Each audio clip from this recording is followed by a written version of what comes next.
Assalamualaikum warahmatullahi wabarakatuh. Perkenalkan, nama saya Sri Rezeki, NIM 542000079 dari kelas 1 CMKS Prodi Manajemen Keuangan Syariah.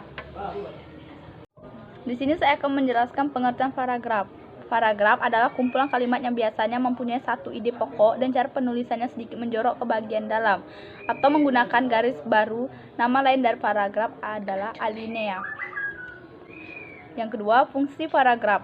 1. Paragraf dalam sebuah kalimat dapat menjadi pengantar sebuah ide-ide, isi kalimat, dan kalimat penutup pada tulisan yang dibuat oleh penulis. Yang kedua, mencurahkan suatu perasaan dan pemikiran penulis dalam sebuah karya atau kalimat dalam bentuk tulisan yang dibuat secara logis dan dapat diterima oleh pembaca. Dan yang ketiga, paragraf dapat membantu pembaca untuk memahami segala sesuatu mengenai isi dalam topik sebuah tulisan. Yang keempat, memudahkan penulis untuk menyusun ide-ide tentang tulisan yang dibuatnya. Dan yang kelima, dapat membantu penulis dalam mengembangkan gagasan-gagasan atau ide dari segala sesuatu yang berhubungan langsung dengan topik. Yang ketiga, jenis-jenis paragraf. Paragraf dibagi menjadi 3. Yang pertama, paragraf berdasarkan fungsi. A. Paragraf eksposisi. B. Paragraf isi. C. Paragraf penutup. Dan D. Paragraf penghubung. Yang kedua, paragraf berdasarkan gagasan utama. A. Paragraf induktif. Yang B. Paragraf dedukatif. Dan yang C. Paragraf campuran. Yang ketiga, paragraf berdasarkan isinya. Yang A. Paragraf persuasi.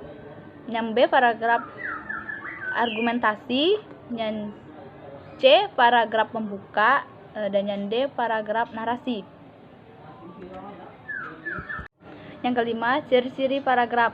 Yang pertama, pada kalimat pertama harus masuk agak ke dalam dengan beberapa ketukan spasi. Yang kedua, paragraf biasanya digunakan sebagai pikiran utama dalam sebuah kalimat atau topik yang telah ditentukan oleh penulis. Yang ketiga, memakai kalimat penjelas dalam penilaian, di mana kalimat penjelas berisi penjelasan tentang kedetailan dari kalimat topik. Yang keempat, kalimat topik dan kalimat pengembangan dalam paragraf memiliki fungsi dalam memiliki penulisan, di mana fungsi tersebut dapat menjelaskan atau menerapkan pikiran utama dari penulis dalam menuliskan sebuah karya atau karangan dalam sebuah kalimat atau topik.